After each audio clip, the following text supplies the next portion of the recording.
Hope on January 27, 2012 by Mayor Edwin Lee. Hope is dedicated to addressing homeless services, which are not homeless, and better outcomes for individuals who are homeless and or living in supportive housing. Hence, there's the connection. This is mainly addresses supportive housing. So, with that, we're going to let our speaker speak for the next until he can, until he loses his voice, maybe. Great to see everyone, and Michael, thank you all for inviting me here. I'm excited to be here to talk a bit about what we're doing at Hope, ways in which we can work together, and really that it's important that our work be informed by resident experiences. We're 10 years into major reforms in terms of how we respond to homelessness in San Francisco, both Care and I Cash and the 10-year homeless plan. The city has achieved the goal that it set out to develop 3,000 units of supportive housing. But as you can see, we still have 6,436 individuals identified in this year's homeless count as homeless in San Francisco. Of that 6,436, 3,400 are on the streets, living on the streets of our city. The remainder are either living in shelter, or they might be at SF General, they might be in county jail, they might be in a treatment program, but that makes up the number. Our number hasn't changed substantially in the past 2 years. We've gone down by about 19 people. For some of us, we look at the number and say, these were very tough times in the past 2 years for the city, being in a very serious recession, a lot of people losing work, a lot of people losing their unemployment benefits and losing their housing as a consequence of that. So I'm grateful that the number did not go up. The most positive thing about this year's homeless count is the progress that's been made around veterans. 2 years ago, 17% of our homeless population were veterans. This year, with our count, only 11% of our homeless population are veterans. That's a 30% reduction, and I think that really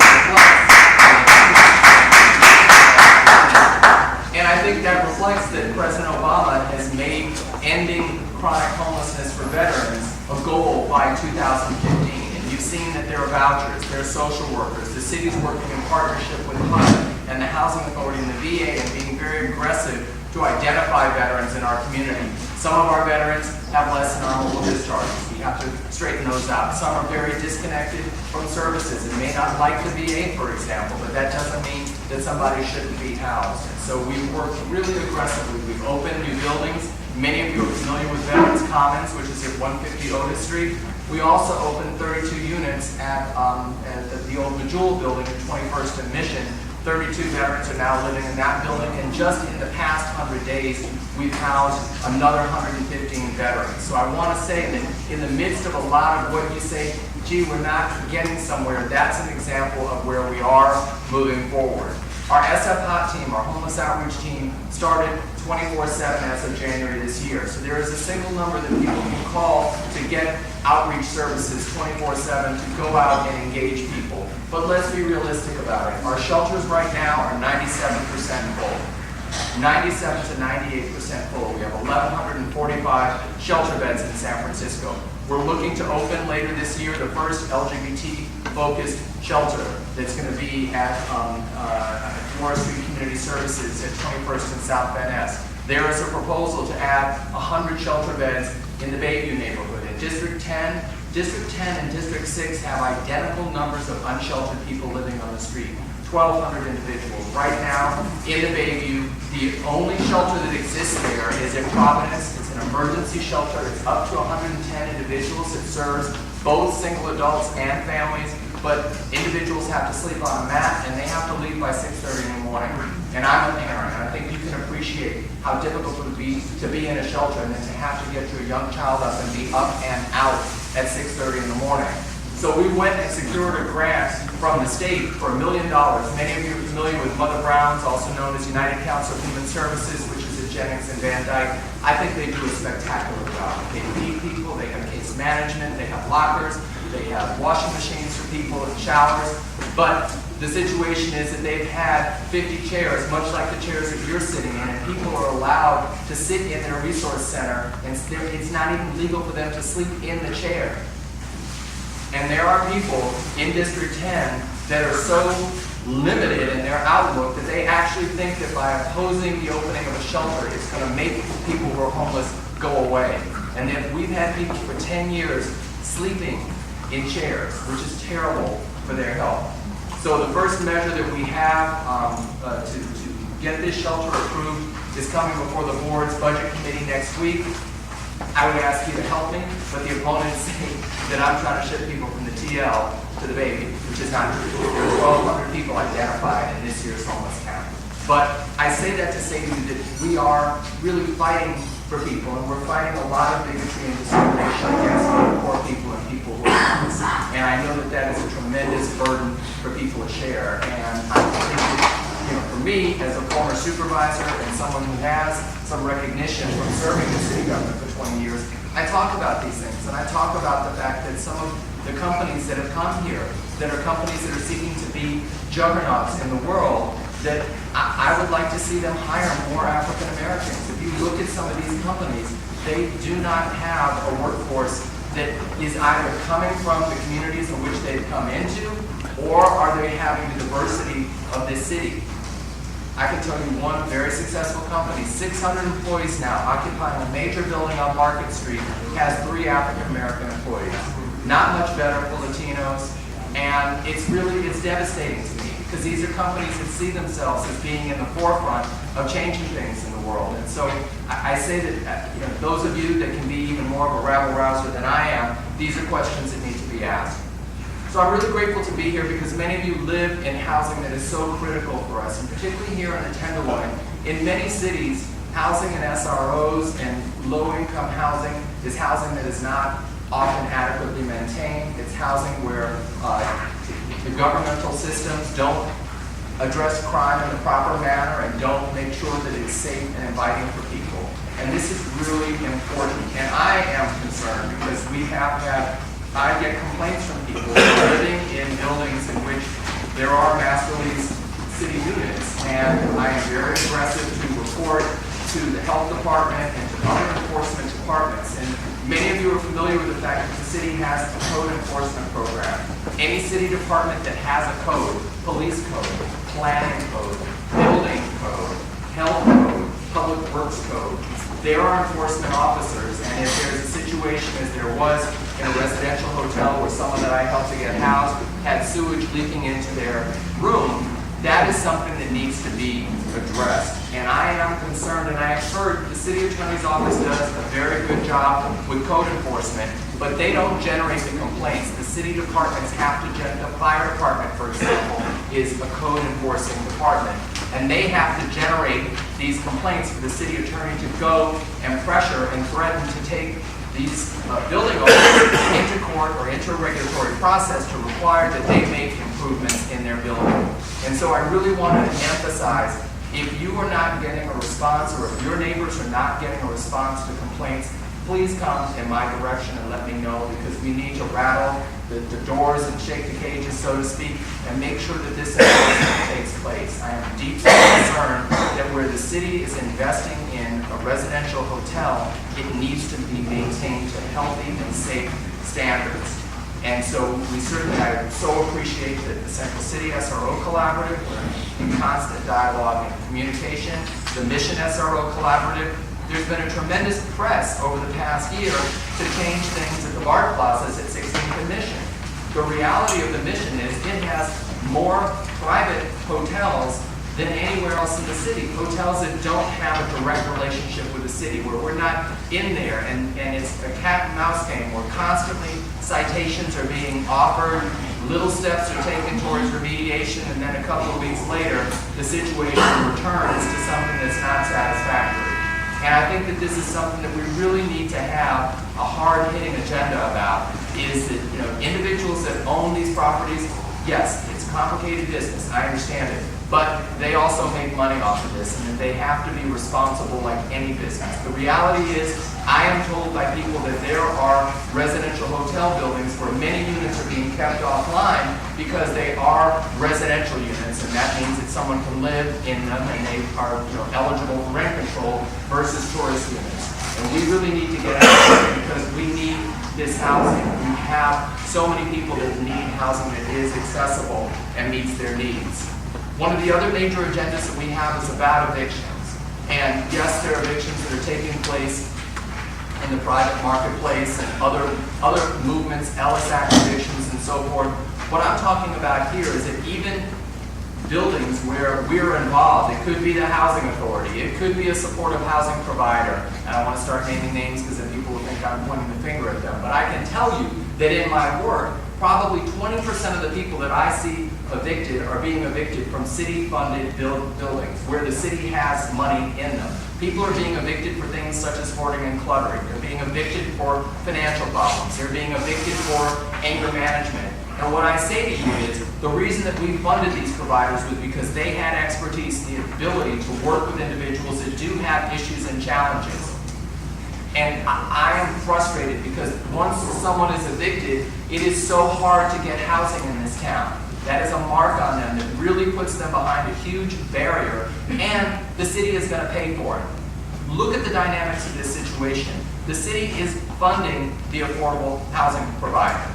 Then, as part of that funding, they're funding their lawyers that are suing to evict people, and then we're funding the Eviction Defense Collaborative to go into the housing court and keep people from getting evicted. And then when that person is put into a stipulated agreement, which means that suddenly, magically, without any new income or anything changing, all of a sudden you're going to pay all your bills on time and everything's going to be okay. And then when you get in that stipulated agreement and you wind up on the street, then you're in the emergency room, or you wind up in jail, or you're in our shelter. So truthfully, we are wasting money in this situation.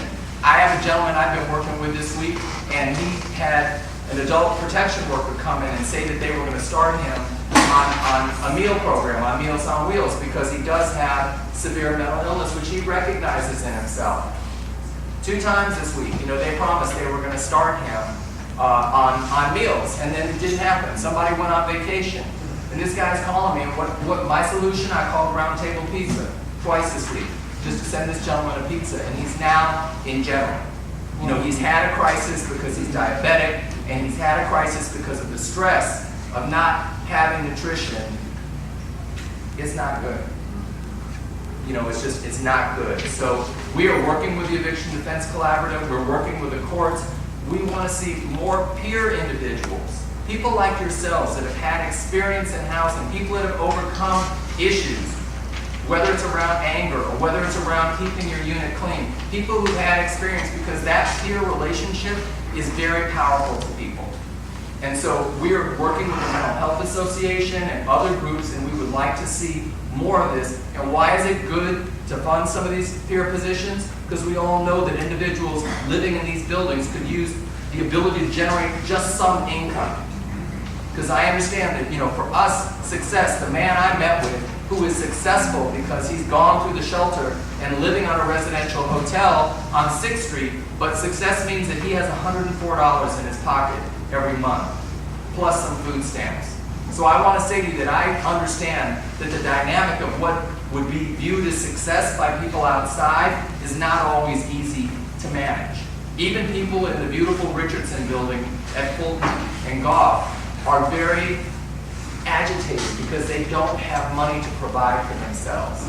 And I am a big believer in some of the work that Brian Basinger has been doing at the AIDS Housing Alliance, that we at the city ought to have programs where we can enable people who are on SSI to work part-time, to provide some work, generate just enough income to help out, but not enough to affect your benefit. And it's not rocket science. This can be figured out, and we can work at it, and I think that many people that live in these buildings, as you know, want to do something productive, right? Again, is success just somebody living in a small residential unit? That's a step in the process. And I've been a big advocate, and there are, about the 5 keys, the charter school that started in our jails more than 10 years ago.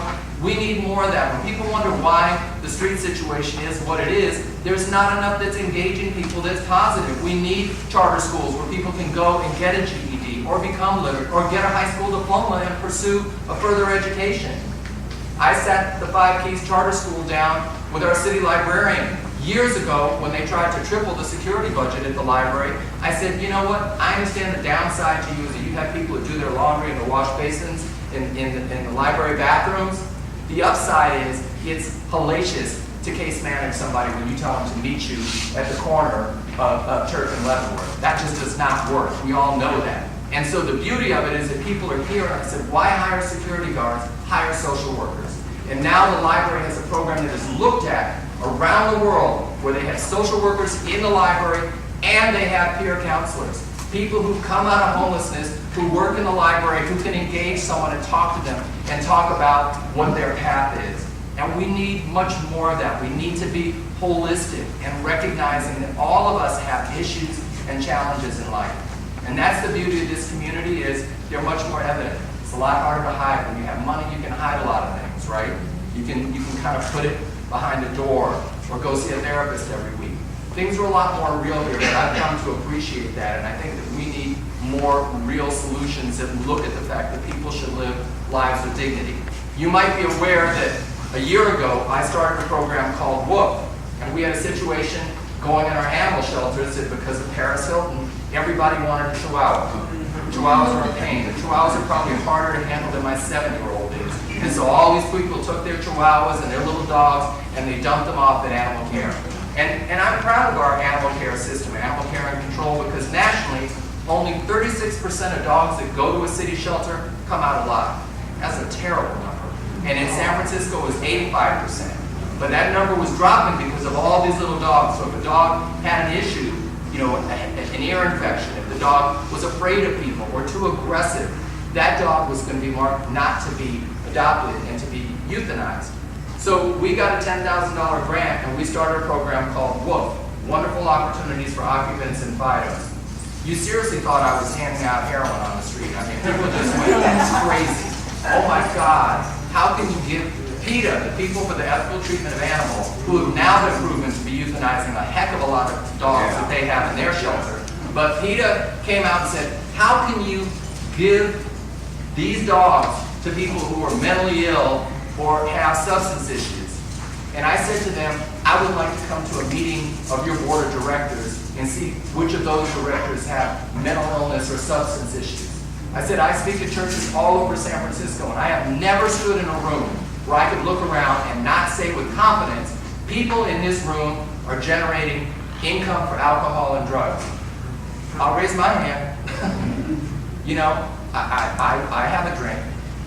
So what is this judgment? What is this, and as a result of their negativity? And let me tell you, one of the ladies that adopted, all the dogs were adopted, we had 8 people working in pairs, 4 dogs. One woman lost 16 pounds in 7 weeks. Her doctor had been fussing at her, and just to have this human interaction and have to get out and go 3 or 4 times a day to walk that dog changed her life. Another individual, this young man had been on heroin, his teeth were ravaged. He felt like he had a red H on him, even though he was housed. And as a result of saving this dog's life, he went and decided to go get dentures through Project Homeless Connect. He decided he wanted to be a different person. So one of the things I'm proud of is that there was a Mayor's Homeless Fund that I did not know existed. It had been kind of hidden in a city department.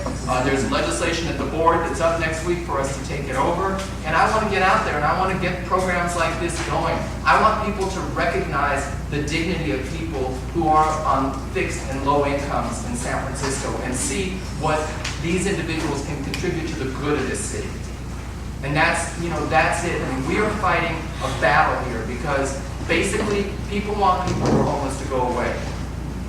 And it's a terrible time. This is the worst time I've had in my job. This past month, people are fussing. And they're fussing and they want the cops to come out, and they want the street cleaners to come out, and they want the outreach people to come out. And the outreach people have virtually no shelter beds, and we have 240 stabilization units and SROs, and only 5 are vacant. So what does that mean? You push people from one block to another block.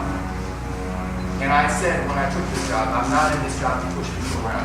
I'm here to house people, I'm here to help people, I'm here to have a program that is logical and rational and makes sense to people. One of the major things that we need to focus on is New York does something where they go into the shelters and they go into public housing and they do financial empowerment work. And that's something that the Treasurer's Office is doing, Meta is an agency that's doing, and we need to do more of that. You saw my office fight for the free Assurance and Nexus cell phones. People on SSI should not be paying for phones. There should be Lifeline service, and that exists now. But we know that many people who are low income are affected by things like payday loans, other things that are tearing up their credit and making it hard for them to make ends meet every month. And so I want to say that if any of you are in buildings where you're interested in doing this kind of work, if you think tenants or you can refer individual people, we will connect them with the city treasurer's office, which has Bank on San Francisco. Bank on San Francisco, Jose Cisneros, and I will disclose, he is my child's godfather, so I'm biased in this regard. But he has enabled 50,000 people to have bank accounts, to not have people go through these check cashing. But we need so much more, because this whole issue of where people are financially is huge. I do want to say that Leah's Pantry is an organization. If you're not familiar with it, it is a great organization. Leah's Pantry has starter kits that they will come and work with buildings, and they have small crock pots, and they've got sharp knives and cutting boards and things of that sort, and they will come and work with the building. And again, nutrition, one of the things that I hope to do through the Mayor's Homeless Fund is I wanted to have food trucks specifically come for low-income people in the community, because this is a food desert here. You know, this is not a great place to maintain your nutrition, and many people who are frail and sick can't work the lines, right? They may not feel well enough. There was a study done by UCSF a year and some ago, and it showed that 53% of individuals with HIV or AIDS in San Francisco who were homeless or marginally housed had inadequate nutrition to take their medicine. And that meant that their health was worse, their infection levels were higher, potentially, and they were sicker. And so, you know, I want to take something like, I was very involved in changing the food truck legislation to bring more food trucks into San Francisco, but we need to flip that and take things that people love, right? You see these people racing to the farmer's market to go to food trucks. They're racing right now to go to City Hall. We need to bring the food to the people. Food that's nutrition. There is no reason we can't have a soul food truck that's out here. Yeah. So I won't belabor it. I will tell you that one of the things that we have really pushed is the importance of a great public housing agency. And I do want to say that, you know, there were a lot of battles between myself and the former housing authority director. We did not work together well. And I think that we've seen, and the mayor has stepped forward and said, we have to reimagine how public housing is in San Francisco. And that means that it needs to be, units need to be utilized. We should not have 400 units that are vacant. We need to have those units occupied. The Section 8 waiting list is still closed. It's been closed since 2001. The public housing list has been closed since 2008. And we worked hard, I worked hard with some of the people in this room to get a preference for people that are homeless to move up on the list. But if the list doesn't open, how can this be relevant to people? We have 250 families on the homeless family waiting list. They should be prioritized in public housing. So I say to you that your activism here, and there are many of you that are leaders, and I come to the meetings, and I come to be accountable about things, but we need to keep speaking up. And I think that this is a time where the economy of the city is improving. More jobs have been added in San Francisco on a percentage basis than any city in this country. And our mayor deserves tremendous credit. And I am grateful for the opportunity to work for him and to see these jobs coming here. But that growth is an opportunity for us to address what hasn't worked and how difficult it's been for people living on the margins of this city. And I think that we have to work together and we have to speak up. And frankly, your voices are more meaningful than mine. Because I'm inside the building. We need people outside educating us and saying, these are the conditions in my building. We need a nutrition program. I know someone who's being evicted because they have a mental illness and they're not getting the support that they need not to wind up on the street. And so I just want to open myself to all of you and say, this is the work that we need to do together. And that we really need to speak up, because this is a city that values itself on its diversity. And economic and income diversity is one of the most important elements of it. And those of you here know enough to be in this room right now. You know enough how to reach out and find me, whether you have my business card or not, and you know how to advocate so we start to do things a little smarter and a little better and a little more logically. Because the money gets paid, right? Call the police, and the police hate it. They can't solve homelessness. I mean, I work with cops and give them, beds and resources to try and help the people they interact with. But there's always the money for the street cleaning, there's always the money for the police services or for the agencies that are evicting people and then trying to rehouse people. But sometimes it doesn't get directly to the people who need the help. And that's something we need to change. Hear, hear.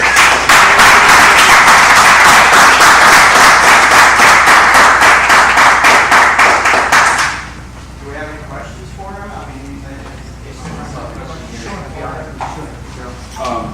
Mr. Dufty, so I like what you were talking about, the actually going inside the SROs, because that's one thing I live in the SRO, and it's supposed to be transitional. And do you have any ideas on how to make SROs that are transitional, actual transitional, like having the services that are like contracted with the city, and the building that's contracted with the city actually have some of these organizations go inside those buildings to help people find jobs, and because a lot of the buildings are harm reduction.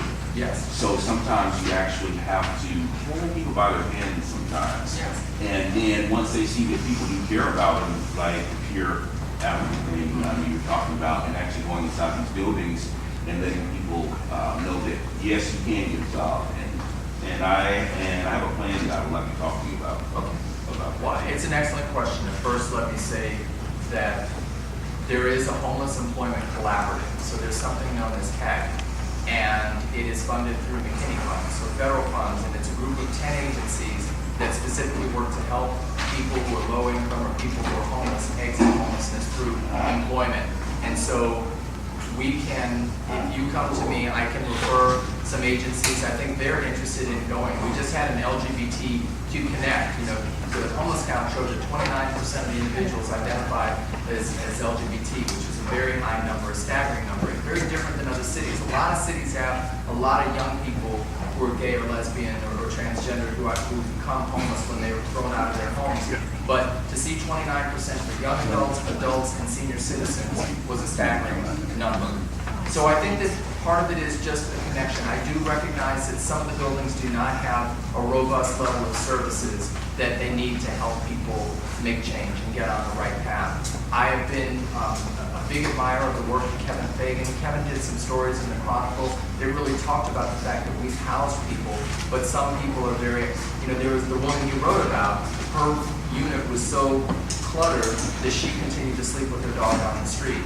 And so I'm interacting with her and doing some different things. But I definitely think, just be the squeaky wheel. Come out and say, okay, it's employment, it's financial empowerment, and either to the provider or come to us directly and we'll help to try and direct the program.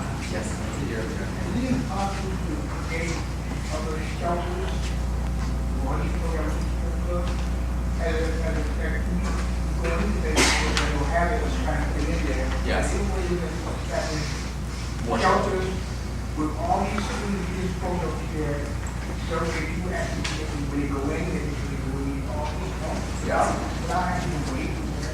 So the Board of Supervisors, under the leadership of Jane Kim, has made $1 million investment each of the past 2 years to improve conditions in shelters. So some of that has been deep cleaning, some of that has been that during the bad times, a lot of case managers were laid off, so there weren't really people there. If you weren't on the Care Not Cash track, you kind of felt like nobody was there to work with you, and that was very frustrating to people. And so there has been more of an investment. So I'll set that aside and say that on the shelter expansion, I need support to get this Bayview shelter, but frankly, I can't pull people from the TL to come out to the hearings because they're all, then the neighbors are going to be convinced I'm shipping people. So that's my fight. But then, so we've got the 24-bed LGBT, 100-bed for the Bayview.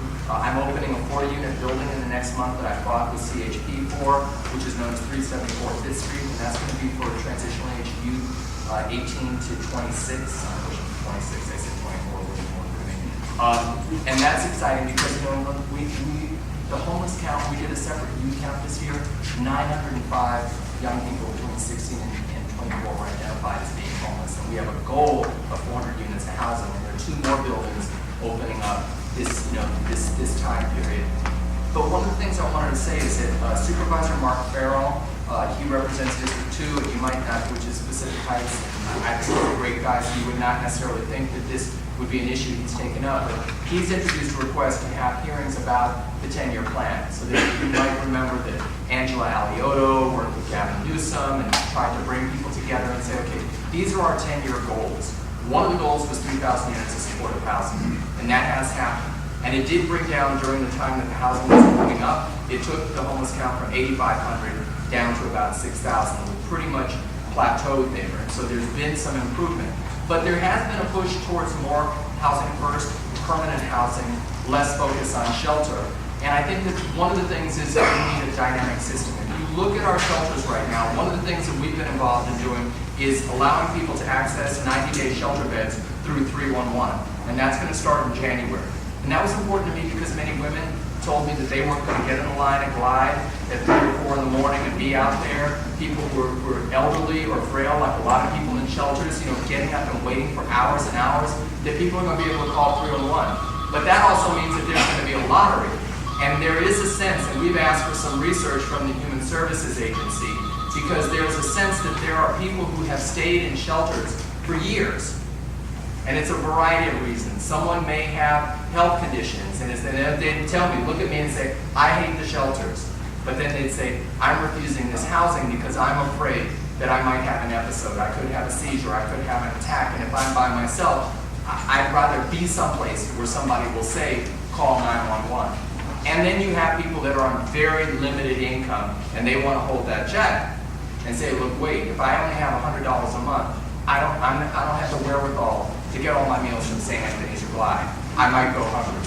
So I think we're asking for some research, because one of the things I think may happen is, as we get to this lottery, people who've been able to kind of figure the system out and get a 90-day, they're not going to get it. And that's going to pop some people. And I think it's going to give us an opportunity to look at people who really should come out of shelter into the right type of housing. It may be more congregate, so people don't feel isolated. There's some things that we're looking at right now.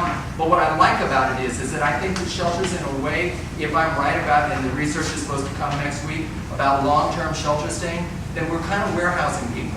And one of the things I think that might make people uncomfortable is, if you're going into an environment where it's so static and people have been there for a long time, and if you're a newcomer, you're on the outs and people don't talk to you or like you, or you can tell that certain people relate to certain staff people, you create a dynamic where people say to me, I don't want to go to shelter.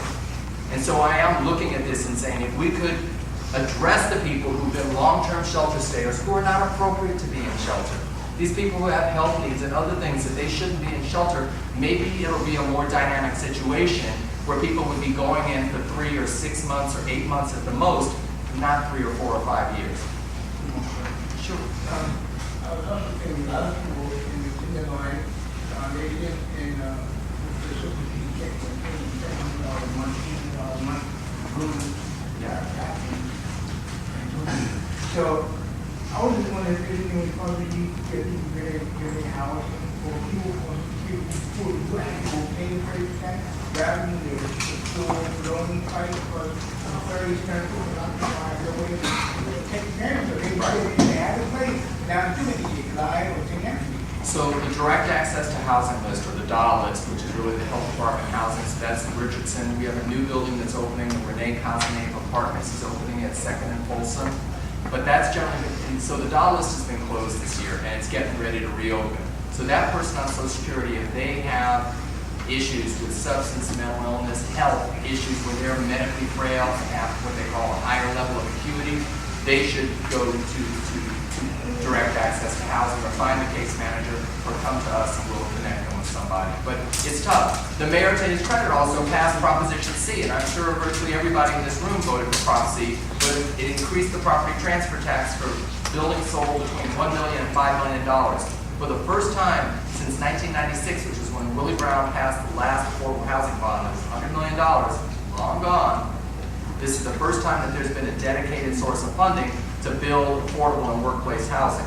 The challenge is not a lot of it is housing for homeless people. It's generally more workforce, which is good. Every middle income to working class to low income household needs help with housing. It's outrageous how expensive things are. But it's not directly the answer for us here. It's a piece of the puzzle, but at least there is a consistent funding stream, because that's been difficult, because as you've seen in Washington, the Republican administrations, they kept cutting money on public housing, and then you see what happens. They're buildings that nobody wants to live in. Yes, sir. When you talk about SRO, transitionally, I think SROs initially were people who stayed for 36 months, something like that. I think that around almost 10 years. Now, there's no place to transition to, and that's the reality. I mean, people can get jobs and they can get a good paying job, but there's no way you can transition into another apartment or anywhere other than an SRO. And that's why I'm talking about warehousing. Yeah. When you get an SRO, that's it, you're stuck. You can't go any further because there's no place to go. Is this one that is master leased by the city or is it a private? Right, well, they're all the same so far. Yeah, affordability. Yes. I mean, the private beyond the ridiculous, $400 a week. But the ones that are going to be city, they're generally going to be clean and they're maintained well. But what happens when you move in, you want to transition out and start your life, you know, the job and get on with it, Yes. so to speak. There's no place to go. So one of the things we're working with the AIDS Housing Alliance because Brian Basinger has figured out a way that you can sit down with one person and apply for all the affordable housing that's available. And one of the challenges is that right now there are a variety of different providers in San Francisco. So you have to go to Mercy, you have to go to TNDC, you've got to go to CHP, and that's very challenging. And I think it creates a barrier. And so when we had LGBTQ Connect, Brian unveiled the ability to apply 20 places at one time. And we have a meeting with some of the different city departments next week in the mayor's office to say, we need to do this because you ought to be able to go one place, get on some lists, and even if it was, you might be moving faster on this building than that building, working up the list, but you should have that opportunity, and I think that that's important. And I think right now, unless you're working with an organization that really has got this thing figured out, and there are some, and you see how successful they are, and they get a lot of people into any building that opens up, that's kind of, everybody should have a good shot at it. Yes, sir. I just having, you were mentioning about something about mental issues. Well, I had an episode not too long ago, and now I'm in the process of going to an eviction, which broke the window and not able to do a big thing for that. I was hoping to get a big driver. Yeah, and I meant to bring a whole bunch with me, and I didn't, so I'm going to let it, I will give what I have, and then I hope. I like your wallet.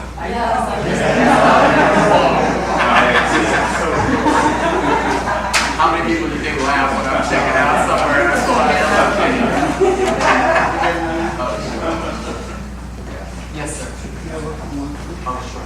Absolutely. And I so apologize. So people will share my email, all my numbers are on there. So let me just, yes. You know, it's a slap in the face for people in the general line building and homeless people. Because see all these new apartment buildings being built and stuff, and they don't get a chance to even be occupied in this right thing. And also, I think there should be some assistance for people that are homeless, mentally ill, or whatever, to assist them in applying for these apartments. Yes. So there are even many organizations like the LGBT Center has gotten into it. You just have to get out because all these buildings have what are called inclusionary. They're required to either contribute to the building of units or to put units on site. But again, you've got to navigate some systems that are complicated. And so whoever your favorite provider is, go get in. I mean, there are ads in the VAR right now for below market rate rentals at the building being built next door to the center. And I'm frustrated because I'm not sure people are being talked to say, get your application. I mean, we've definitely seen it in the Baby. The Baby has totally changed how they approach it because they were seeing 80% of the people going into new buildings coming from outside of the community. And so, and again, everybody is welcome. I understand fair housing. We all do that. But we also understand that there are groups and communities that are more organized. As you're saying, we've got to get more organized to give people a fair shot. Yes, sir.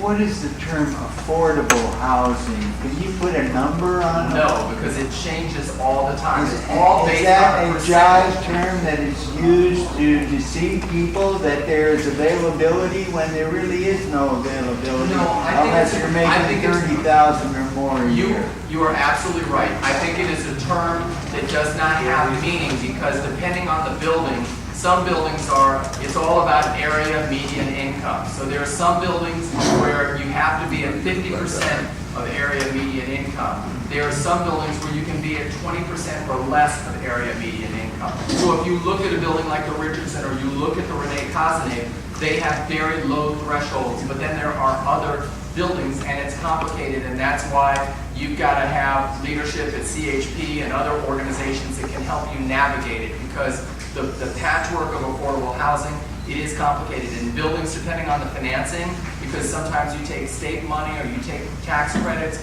I don't think they're doing it for evil reasons. I think it's just complicated depending on where the financing comes from. But you're 100% right. The term affordable housing doesn't have meaning, because for me, it's going to be something different than it is for you.